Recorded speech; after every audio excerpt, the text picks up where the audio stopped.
Libre soy en el Señor.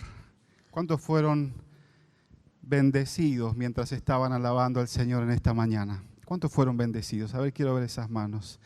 Y vinimos para bendecir al Rey y somos bendecidos cuando lo bendecimos a Él. ¡Qué bueno! Estamos en una serie que se llama Silencio, se llama, ¿no?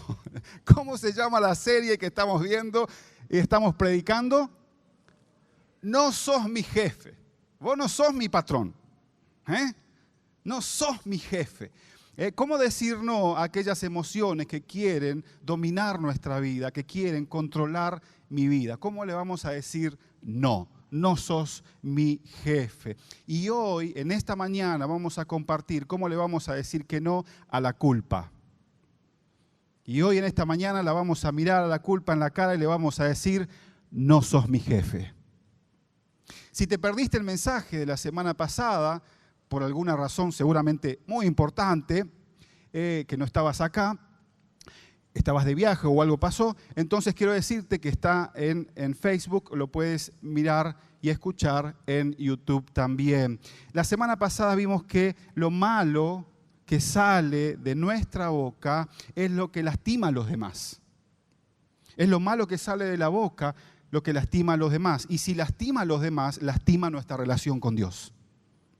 Y eso que sale de nuestra boca, en realidad salió de un poco más profundo, salió del corazón. Y el problema está ahí. Lo contaminado, lo sucio que muchas veces tenemos el corazón. Lo que sale de nuestra boca sale de nuestro interior.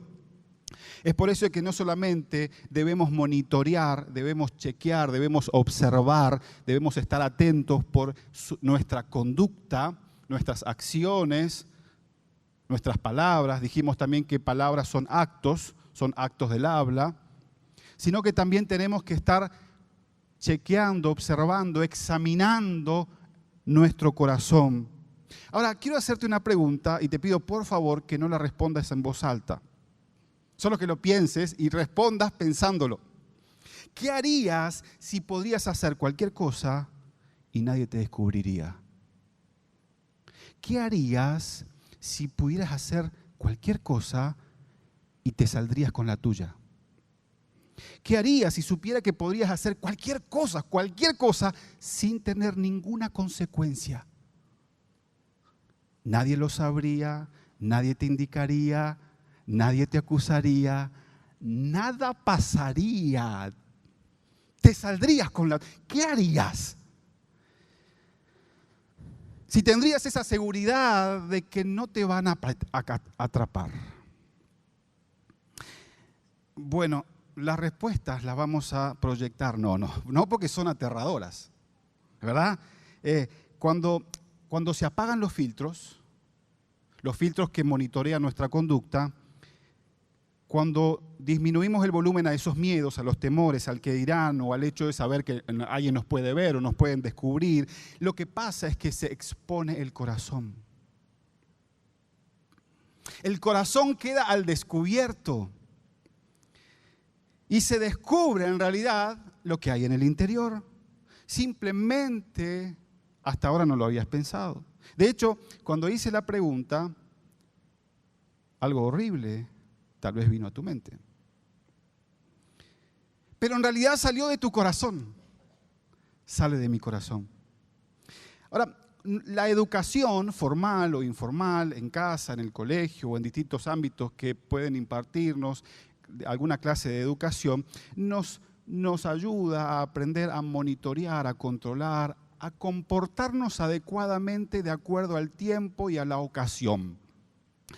A tener modales. La educación nos enseña qué hacer, peinate que viene gente, arreglate la ropa, vamos a acomodar un poco el living que viene una visita, ¿no? Arregla un poco tus cuadernos y parate que viene el director y va a entrar, ordená un poco el escritorio que hoy es el día que el jefe recorre. O sea, todas esas cosas que sabemos que tenemos que hacerlas porque eso nos ayuda a mantener cierto tipo de relaciones y eso está muy bien. Vamos aprendiendo cómo esas cosas. El hecho de aprender a monitorear, cuidar nuestras nuestras acciones, nos ayudan a mantener una amistad. El hecho de frenar la boca nos ayuda a sostener una relación. Pues si no tenemos filtro, no tenemos a nadie al lado nuestro, ¿no? Entonces, esto nos enseña, a través de la educación, aprendemos a controlar un poco la conducta. Algunos más, otros menos, ¿verdad? A algunos parece que les faltan las riendas, ¿no? Están como desbocados, decimos, ¿no? Y uno dice, no, pero lo dije, no lo quise decir. Bueno, no lo quisiste decir en voz alta, ¿no? En realidad salió del corazón. La educación nos enseña a cuidar la conducta, pero Jesús va más allá y a sus seguidores les ordena que también chequeen, monitoreen, examinen, cuiden y guarden su corazón. ¿Qué hay ahí? ¿Qué hay en el corazón? ¿Qué está pasando en nuestro corazón? Bueno, nuestra cultura nos invita a seguir nuestro corazón. Sigue tu corazón, sigue tus pasiones, ¿no? Haz lo que tu corazón te mande. Bueno, eso es bueno o malo, y depende de lo que haya en tu corazón, ¿no? Mateo 15, 17 dice, ¿no se dan cuenta? Otra versión dice, ¿no ven? ¿Acaso no ven? ¿No se dan cuenta de que todo lo que entra por la boca va al estómago y después se echa en la letrina? Y a esa pregunta la respuesta nuestra es sí, claro que lo vemos. Obvio. ¿Ustedes no ven que acaso lo que entra después sale? Sí, la respuesta es sí. Versículo 18. Pero lo que sale de la boca, las palabras, nos ponen en desacuerdo con Dios. Lo que sale de la boca viene del corazón y eso contamina a la persona. Estas cosas que salen de nuestra boca nos ponen en desacuerdo con Dios. ¿Por qué? Porque dañan las relaciones con los demás personas que Dios ama también, así como Dios te ama a ti. Si dañamos lo que Dios ama, se daña nuestra relación con Dios. Versículo 19, porque del corazón salen los malos pensamientos, los homicidios, los adulterios, la inmoralidad sexual, los robos, los falsos testimonios y las calumnias. Estas son las cosas que contaminan a la persona y no el comer sin lavarse las manos. Para más explicaciones pueden ver entonces el mensaje de la semana pasada. Jesús dijo, no es lo que pones en tu cuerpo, es lo que sale, eso es lo que contamina porque lastima, daña a las otras personas. Eso que ya estaba ahí adentro y que por alguna razón, alguna decisión, algún momento de presión, ahí salió. Pero ya estaba ahí.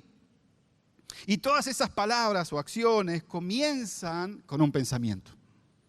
En algún momento lo pensamos. Y esto explica por qué personas amables en algún momento explotan. ¿Por qué personas educadas, amables, correctas, de repente pueden decir cosas tan horribles, cosas que te lastiman, cosas que dañan, cosas tan hirientes, palabras como cuchillos que clavan? Esto es lo que explica. Ahora, quiero decirte, si estás en una relación de noviazgo o si estás por entrar en una relación de noviazgo, esto es fundamental. Es fundamental porque si estás saliendo con alguien, si estás conociendo a alguna persona o tienes a alguien en vista, en larga vista o vista más corta, no sé, y cada tanto esa persona de repente dice algo que está totalmente de fuera del lugar, hiriente, totalmente fuera del plano del Señor. Presta atención a eso porque de alguna manera te está mostrando lo que tiene en su corazón. Y si esa persona te dice, perdón, no sé de dónde salió eso, le podés decir, yo sé de dónde salió. Salió de tu corazón. Estaba ahí. Por eso salió, si no, no podía salir. Esto es muy importante para todos los que están en una relación, poder monitorear esto. Ni hablar si se demuestra en agresividad o en otras cosas. Es una alarma para salir corriendo ni acercarse en una relación de noviazgo donde una persona es agresiva o violenta, buscar ayuda de forma inmediata, cortar el lazo, porque eso no va a frenarse humanamente, tiende a aumentarse. Entonces hay que buscar ayuda espiritual, si es necesaria ayuda profesional y acompañar a las personas. No digas, yo lo voy a cambiar, vos no sos Dios, ¿eh? Con mi amor va a dejar de ser violento. Bueno, es otro tema, ¿no? Pero es parte de lo que hay en nuestro corazón. Quiero alertarte con esto, ¿no? Porque a veces con nuestro espíritu de fe perdemos la idea, porque eso no se trata de fe. A ver, sí, se trata de fe, de que Dios lo va a cambiar sometiéndose él a un tratamiento, o ella. Entonces, chicos, chicas que están por entrar en una relación o están mirando a alguien que les parece simpático, escuchen lo que dice, porque cada tanto en situaciones excepcionales van a mostrarte un poquito del corazón. Y del resto del tiempo se van a comportar como saben que ellos creen que a vos te gusta. Entonces eso nos puede ayudar. Ahora, si yo tuviera acá, lo quería hacer, pero ya no había ninguna liena en casa. No, un chiste. Quería traer una botella de sidra o de champán. No para tomarla, pero no tenía en casa. Y quería moverlo y sacar el corcho y preguntarles por qué salió lo que... O sea, el hecho de que sale la bebida que estaba adentro, el hecho de que sale la bebida específica que estaba adentro, no es porque yo la hubiera sacudido a la botella, sino porque el contenido ya estaba ahí adentro. El hecho de que salga la sidra de una botella de sidra, no es porque yo estaba moviendo la botella, es porque la sidra ya estaba ahí. ¿Me explico? Imagínense que yo tengo una botella acá de sidra, le saco el corcho, o no tiene corcho, bueno, el tapón, y la empiezo a mover. ¿Por qué sale sidra de esa botella? Usted me dice, porque la moviste. No, momento. El hecho de que sale sidra no es porque yo la moví, es porque había sidra ahí. Entonces cuando nosotros, no, es la circunstancia que hizo que yo haga eso. No, es que eso estaba dentro nuestro. Y miren, esto no se trata de tú, se trata de nosotros. El Señor es bueno con nosotros y nos da la oportunidad preciosa. Si estás, entonces, como les dije, en una relación, abre los ojos, abre los oídos y no solamente cheques, observa y quedes contenta o contento con la belleza de su parecer, escucha su corazón y examina también la belleza de su corazón, porque eso está ahí. Y si no se saca y si no se trata, eso no cambia. Ahora, Salomón dijo cosas muy importantes y de hecho quedaron registradas en un documento. Salomón, hijo del rey David, su nombre es Shlomo, que viene de la palabra shalom, que significa paz. Tenemos proverbios documentados en un libro con 31 capítulos, parte de la literatura sapiensal. Este Salomón, que es conocido como un rey que alcanzó poder, riquezas y sabiduría. Él escribió, tenemos de él escritos que nos bendicen hasta el día de hoy.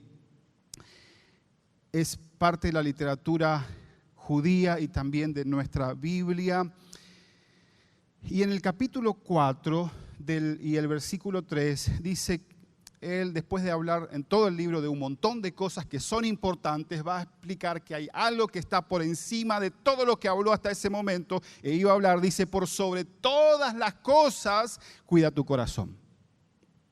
Porque de él mana la vida, fluye la vida.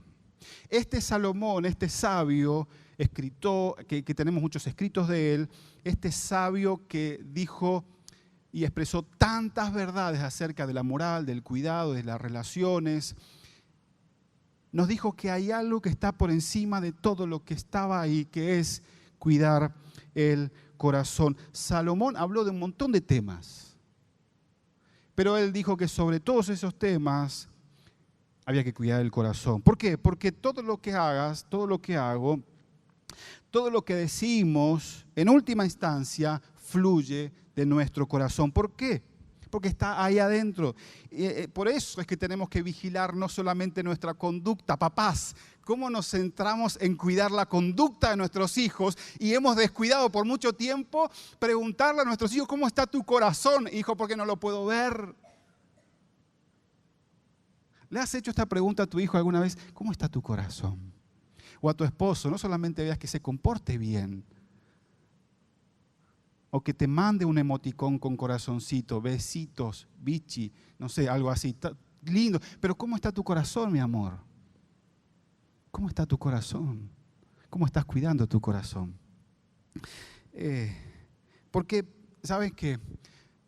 A los hijos, adolescentes les hablo, jóvenes, lo que haya en el corazón de tus padres lo van a volcar y derramarlo porque lo tienen ahí. Entonces, como tienen interacción uno con el otro, van a derramar parte de lo que hay en su contenido, en el uno con el otro. Y eventualmente también te van a derramar a ti. Será derramado lo que hay en el corazón de tus padres en tu propia vida. ¿Me explico? Por eso es tan importante cuidar el contenido. Lo mismo te va a pasar a vos y estás haciendo. Tu corazón se está llenando de cosas. Y ese contenido va a empezar a derramarse en la vida de otras personas. Por eso es importante, papá, pensar en eso. Ahora, este tema es muy importante porque ¿qué implica cuidar el corazón? En nuestro corazón tenemos lo que podríamos llamar algunas toxinas, ¿no? Algunas cosas, elementos tóxicos. Tenemos por ahí algunas cosas medias asquerosas que están en nuestro corazón. Y tenemos que asegurarnos de limpiar el corazón y mantener esas toxinas afuera. Una de esas toxinas es la culpa. Y hoy vamos a conversar y a meditar o empezar a meditar en esta. Existe la culpa falsa. La culpa falsa viene cuando me siento culpable por algo que en realidad no soy responsable. Bueno, de esa no vamos a hablar hoy. La dejamos para otro mensaje. Es la culpa verdadera. La culpa verdadera viene porque me siento mal, me siento culpable, reconocimiento de que algo hice mal y realmente lo hice. De esa vamos a tratar en esta mañana. La culpa real, la culpa que tenemos y que genera una relación deudor-deuda. Genera una relación con los demás y con uno mismo y con Dios de deuda-deudor. Por eso a veces decimos, miren cómo el lenguaje refleja lo que realmente pensamos. Por eso tenemos la expresión que dice, le debo una disculpa. Me siento en deuda. Porque es la forma en que encontramos a través del lenguaje de expresar lo que sentíamos. La culpa genera esa relación de deuda-deudor. Y ya que nos sentimos, ¿no? Sentimos que de alguna forma que a través del daño que le hicimos a la otra persona, algo le quitamos. Le quitamos su paz, le quitamos su tiempo, le quitamos su dinero, le quitamos algo a través del daño que le hicimos al otro o de las palabras que soltamos, algo le quitamos en ese momento y eso que le quitamos sin el consentimiento del otro, por supuesto porque fue un daño, es la deuda en la que nos sentimos en este momento. Puede ser dinero, tiempo, autoestima, marido, bueno, no sé, estoy en deuda. Y esa deuda en realidad la experimentamos como un peso. Y eso es lo que hace que sea difícil convivir con la culpa, con esa deuda, porque se transforma en un peso sobre nuestra vida. Y de hecho, algunos, debido a la culpa no resuelta, se sienten con ese peso fuera de balance en su rol, por ejemplo, como padres.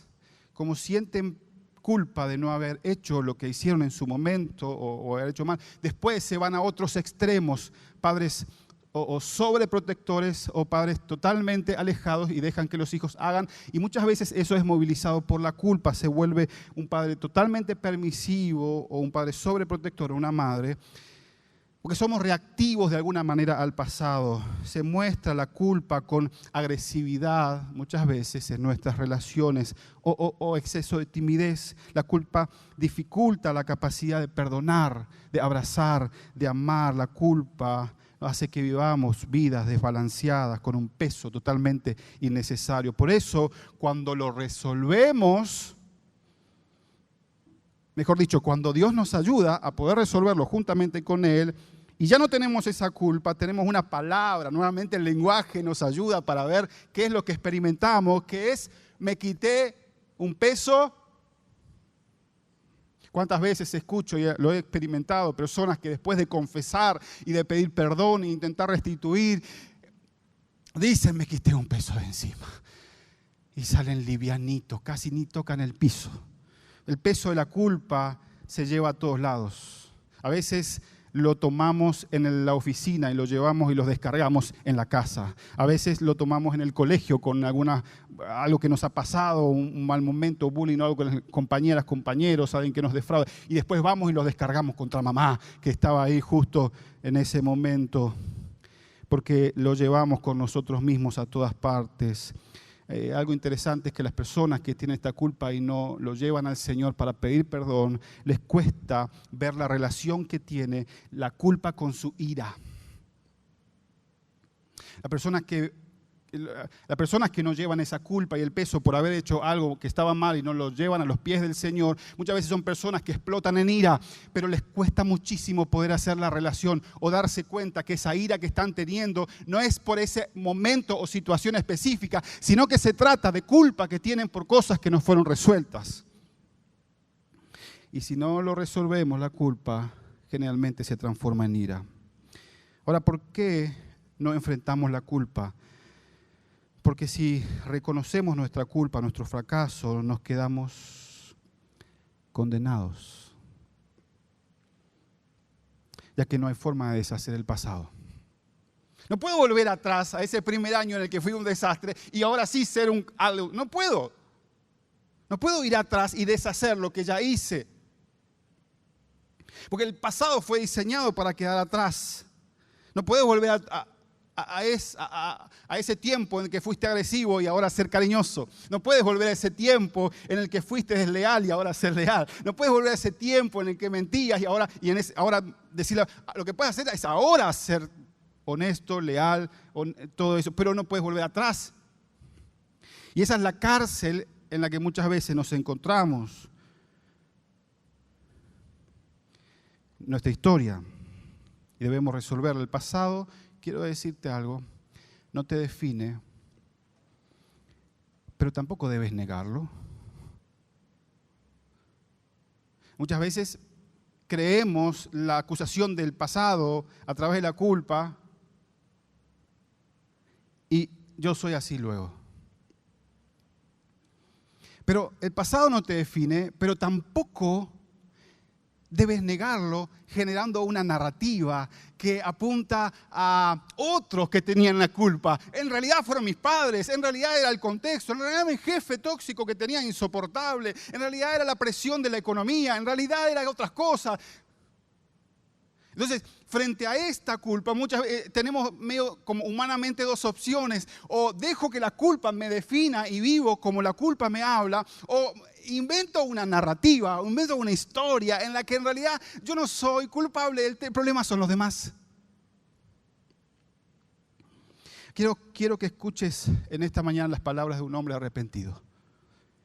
Un hombre que llevaba más culpas que todos nosotros juntos. Un hombre que vivió cosas tremendas en su vida, experiencias de vida que lo dejaron roto, avergonzado, tan culpable. Se trata de Saulo de Tarso. Él perseguía a los cristianos, los encarcelaba o promovía el encarcelamiento de ellos y también fomentaba la ejecución de los cristianos. ¿Nunca te pusiste a pensar que pasaría el tiempo y que después de su conversión se tendría que reunir en reuniones caseras, en grupos de oración, en grupos hogareños, en reuniones, en charlas, con hijos de aquellos que él mismo había enviado a la cárcel para ser torturados y matados? Y tendría que verle la cara a mujeres, tal vez, que quedaron viudas y tendría que entonar algún himno con ellos. Con padres a los que por su accionar, y él era responsable, esos padres a los que les fueron arrebatados de sus manos sus hijos creyentes y que fueron torturados y asesinados brutalmente.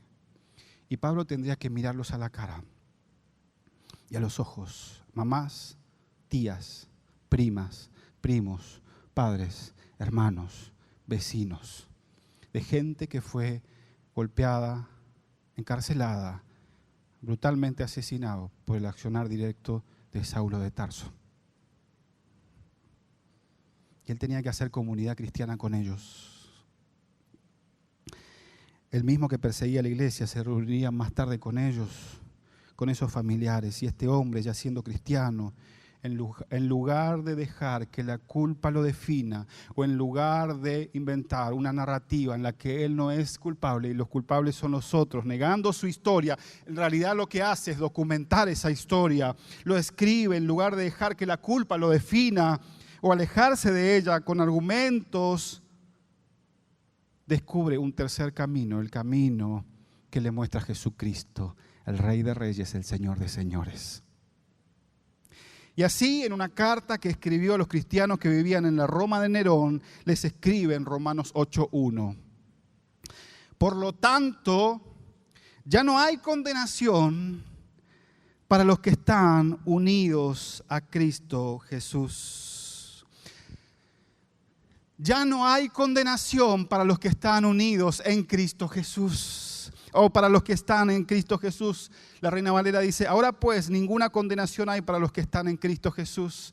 Hay algo nuevo que sucede, es el comienzo de un nuevo día, un nuevo tiempo, un nuevo pacto en la relación con Cristo Jesús, de las personas que reconocen delante de Él su pecado y se arrepienten, una puerta abierta de futuro para sus vidas. Dios hace algo nuevo y como resultado de lo que Dios hace, ya no hay condenación para los que están en Cristo Jesús.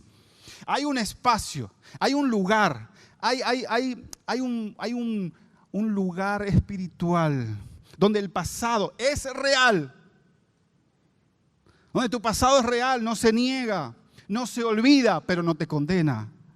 Se puede enfrentar, mirarlo a la cara, a veces con lágrimas, a veces con vergüenza, pero tampoco la vergüenza será nuestro jefe. Se puede enfrentar, a pesar de que no se puede borrar, lo puedes aceptar como real y vivir sin condenación.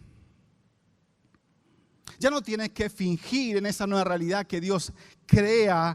Ya no necesitas una narrativa, una historia que contarte para explicaciones tranquilizadoras.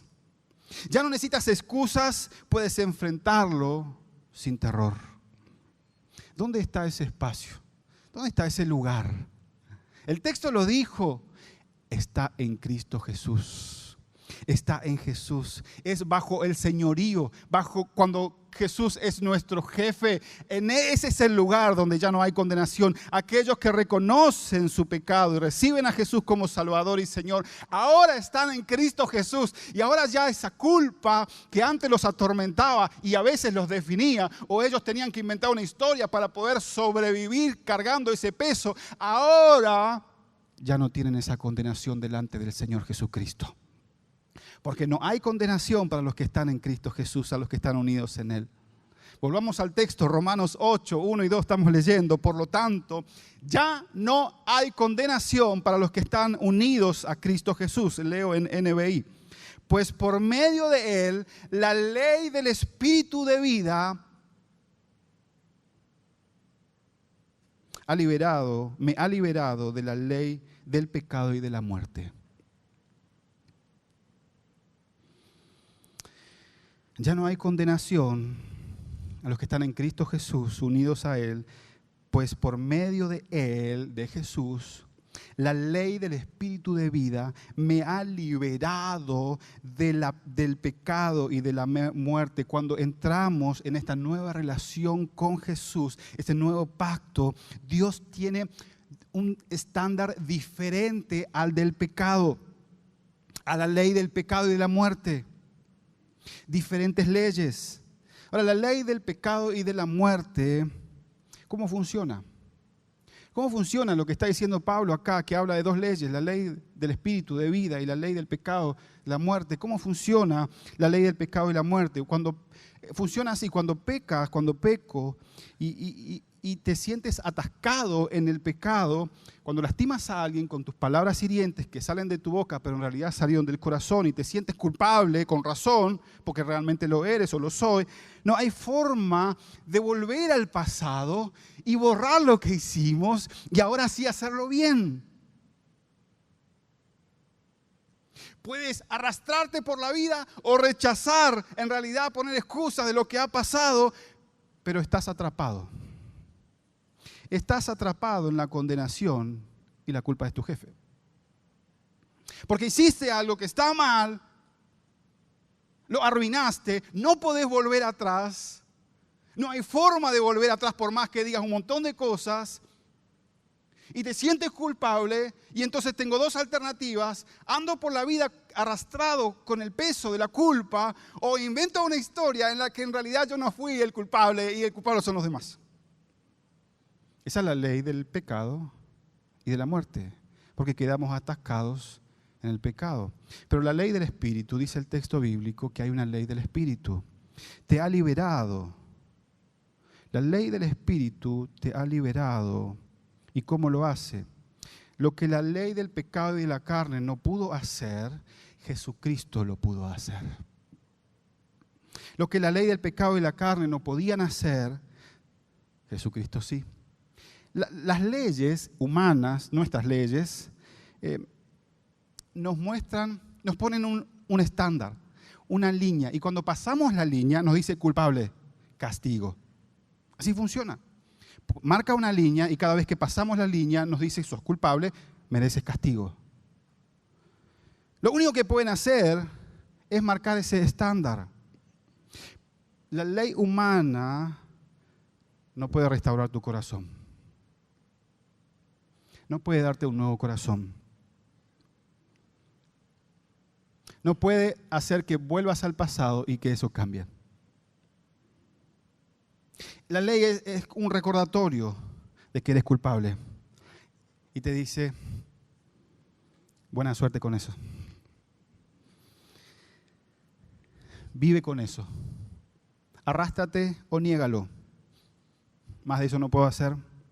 Y Pablo escribe que cuando Jesús vino a crear esta nueva relación, esta nueva humanidad, esta familia de Dios, iglesia, este nuevo cuerpo, cuando Pablo está explicando que ahora hay una nueva ley en la que podemos vivir, es la ley del Espíritu de vida. Ahora podemos vivir en esa nueva ley, la ley del Espíritu de vida, y Dios hace lo que el mundo no puede hacer. El mundo no lo pudo lograr, pero Dios lo puede lograr.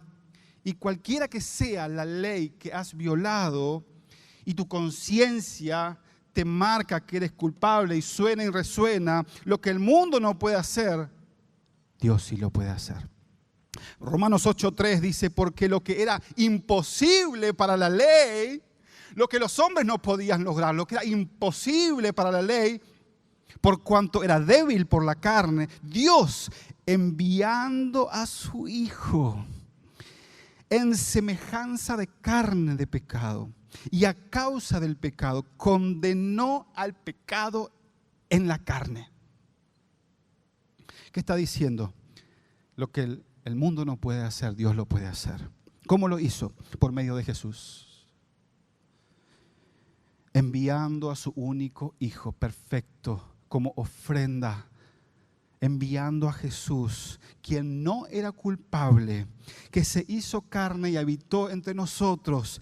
Dios envió a Jesús para que se haga cargo de lo que nosotros habíamos hecho, se haga cargo de lo que nosotros merecíamos, para que pudiéramos entonces nosotros ser libres, para no quedar atrapados en vivir arrastrados o inventarnos una historia y vivir una mentira. Jesús es la ofrenda, se ofrece, Él se ofreció en sacrificio por el pecado, el justo por los injustos, y Dios cargó en Él el peso, el pecado de todos nosotros para darnos a nosotros libertad. Y entonces es por eso que el apóstol Pablo, después de haber hecho todo lo que hizo, puede escribirlo y poder decir: para los que están en Cristo Jesús no hay condenación. Esto es maravilloso. Jesús es maravilloso. Jesús tomó nuestro pecado en la cruz. Él asumió la condenación asociada a tu pecado, a mi pecado. La condenación divina, la autocondenación, toda la condenación. Escucha, iglesia, escuchen, queridos hermanos, en esta mañana. Cuando entras en esta nueva relación con Jesús, lo recibes a Él como tu Salvador, como tu Señor, caminas detrás de Jesús, para ti no hay condenación. Y Jesús te dice en esta mañana: tráeme tu culpa con ojos abiertos. Tráeme tu culpa con ojos abiertos, sin historias, sin excusas, sin narrativas, sin culpar a los demás. Y juntos, acepta que eres culpable. Eres culpable, soy culpable. Realmente le rompiste el corazón. Lo traicionaste, le mentiste, fuiste irresponsable con tu cuerpo, fui irresponsable con mi cuerpo. Lo sabíamos, pero igual lo hicimos. Seamos honestos en esta mañana. Eres culpable, soy culpable. Pero no condenado. No condenado. Dios dice: cuando te veo y miro tu vida, no veo a un condenado. ¿Qué ves cuando te ves? Y tampoco quiero, dice el Señor de alguna manera a través del texto, que veas a los demás condenados cuando en realidad ya fueron perdonados. Quiero que la veas a Él y que lo veas a Él como un perdonado. Cantábamos la canción: yo soy lo que tú dices que nosotros somos. Dice la Biblia: Dios condenó algo, pero no a ti.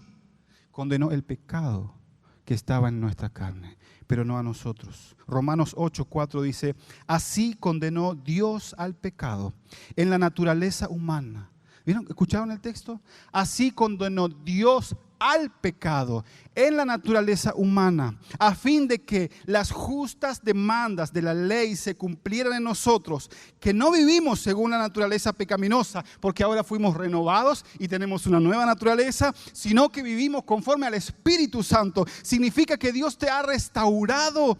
Dios elige amarte, elige escucharte, elige entrar en una relación personal contigo, elige caminar contigo, elige el Señor estar cerca tuyo. Ahora, ¿es esto que estoy diciendo un montón de teología? Esto que estoy diciendo es un montón de teología, es un montón de cosas que se pueden encontrar escritas en algún libro acerca de lo que el apóstol Pablo está diciendo. No, quiero guiarte en 4 aplicaciones muy breves, bien directas en nuestro corazón, para que el Señor afiance la palabra que estoy diciendo en esta mañana. 4 aplicaciones. Ahora que estás en Cristo Jesús, perdiste el derecho de condenarte a ti mismo. Ya perdiste ese derecho, porque ya no te perteneces a ti. Ya no puedes condenarte porque no te perteneces. Fuiste comprado con la sangre de Cristo. Alto precio fue pagado por tu vida.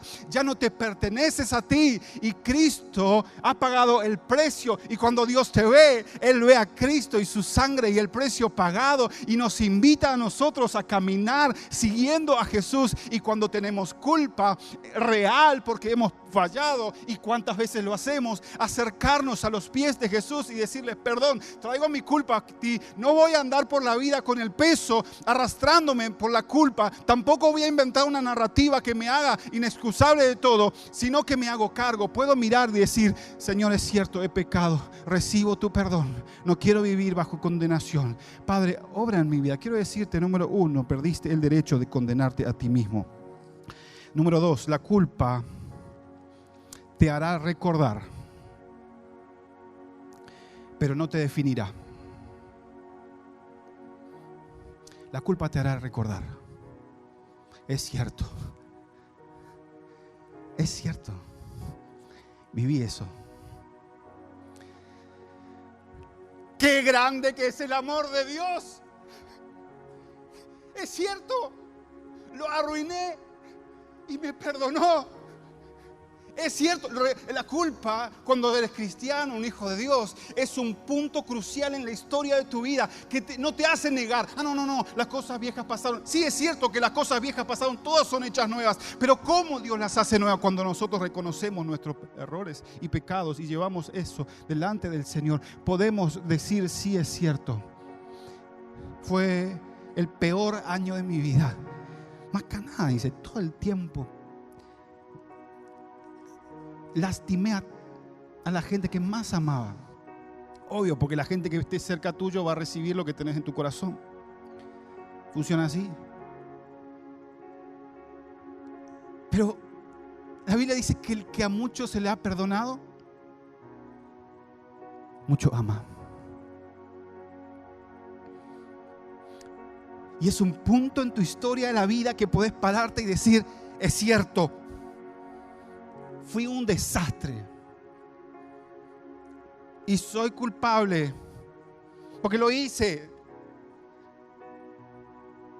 pero soy perdonado y no tengo condenación porque ahora estoy en Cristo Jesús. Y cada vez que de alguna forma recuerdo eso, lo único que puedo decir es, gracias Señor, tu amor fue tan grande. No hay pared que no va a derribar para acercarte a ti. No hay oscuridad que no va a alumbrar para poder tomarte de la mano, porque el Señor es bueno. Dejó las 99 para buscarte a ti. Gracias, Señor. Número 3. Perdiste el derecho de condenar a otros. Salteamos este punto, ¿verdad? No solamente perdiste el derecho de condenarte a ti mismo, porque ya no te perteneces, sino que perdiste el derecho de condenar a otros. ¿Saben qué? Por experiencia he visto un poco esto. La gente más crítica, la gente que siempre indica los errores de los demás, tiene grandes dificultades de reconocer sus propios errores. La gente que anda señalando los pecados de los demás o los errores de los demás, generalmente son personas que les cuesta horrores reconocer su propio pecado. Pero tienen una facilidad de acusar a los otros. Es más, cuanto más crítico eres, es probable que en realidad sea porque hay pecados que no fueron confesados al Señor ni fueron tratados de esa culpa. Y de alguna manera todo ese peso se volvió ira y enojo hacia los demás, condenando a los demás. Porque las personas que son honestas en su relación con Dios, es casi imposible que no puedan mirar a los demás con los mismos ojos con los cuales ellos fueron vistos. Las personas que fueron honestas con su historia, con su vida, aman como fueron amados y perdonan como fueron perdonados. Perdiste el derecho de condenar a los demás. Número 4 y último. Puedes acercarte a la persona que heriste, si está la posibilidad, sin excusas, sin expectativas, para de alguna manera buscar restitución. Mire, cristianismo no es hice un daño a una persona, entonces me voy a mi casa, oro, oh Padre, perdona mis pecados, límpiame de toda maldad, amén, ya está. Eso no es cristianismo. Falta, ve con tu hermano y arregla las cuentas, pídele perdón. No es un tema yo con el Señor nomás. Si está la posibilidad, acércale a la persona y dile, reconozco mi culpa, sin argumento. Lo peor que hay es alguien que pide perdón diciendo, si por casualidad te hice algo daño, anda a tu casa, voy a orar por vos. Claro, no vengas, ¿no? ¿Verdad? Si alguna cosa mala hice, si algo hice que hizo que nuestra relación esté mal, anda a tomar tereré en tu casa y que el Espíritu Santo obre en tu vida. No, así no. Eso no es humillación. Eso no es, nos enseñó Jesús. Bueno, por las dudas me quedo en el cielo, de repente alguno pecó, bueno. No, Jesús se humilló, cargó el pecado y nos da ahora la valentía y el poder para amar como hemos sido amados. Restitución, pedir perdón, disposición completa. ¿Sabe qué? No voy a poder ir al pasado y arreglar. ¿Qué palabra uso, no? Lo que hice. Pero estoy acá y lo reconozco. Y si algo puedo hacer. Y si no me querés ver la cara nunca más, pero estoy acá. ¿Estás listo? ¿Estás lista para dejar de decirte a ti mismo esa vieja historia? ¿Estás listo para vivir sin excusas? Honesto. Mi pasado me recordará, mi pasado no me definirá. Sí, mentí y soy culpable por eso. Pero ya pedí perdón. Y ya pedí perdón al Señor. Y ¿sabes qué? No soy condenado por eso, por el Señor. Y que te haya mentido no significa que sea un mentiroso. Soy ahora un hijo de Dios perdonado. Y estoy siguiendo los pies de Jesús. A veces no lo veo tan claramente, pero lo estoy siguiendo. Ayúdame y caminemos juntos. ¿Estás listo para decirle a la culpa: no sos mi jefe? Por un tiempo viví gobernado por ti, pero la palabra de Dios alumbró mi entendimiento y me he dado cuenta que Jesús pagó la cuenta que yo tenía. Mi pasado me recordará y cada vez que lo haga levantaré las manos y diré: al que mucho se le perdonó, mucho ama. Culpa, no eres mi jefe. Tengo un jefe mejor que se llama Jesucristo. No soy condenado. Cristo pagó el precio. Es que la culpa no te puede ofrecer lo que Jesús te ofrece, ni la vergüenza te va a ofrecer lo que Jesús te ofrece, ni el orgullo que tenemos para no confesar nuestro pecado tampoco te va a ofrecer lo que Jesús te ofrece. No pueden, es imposible. Por eso el texto dice: lo que era imposible para el mundo es posible en Cristo Jesús. ¿Sabes qué? En esta mañana tengo buenas noticias. Tengo buenas noticias. ¿Sabes cuáles son las buenas noticias? El evangelio de salvación. Si tienes dificultades para perdonarte a ti mismo, quiero decirte algo en el nombre del Señor Jesús. Si alguna vez ya llevaste esa carga al Señor y te arrepentiste, pero aún así sigues con la culpa, quiero que escuches esto de parte del Señor. Ya fuiste perdonado. Ya fuiste perdonada. ¿Ya el Señor te perdonó? ¿No hay condenación?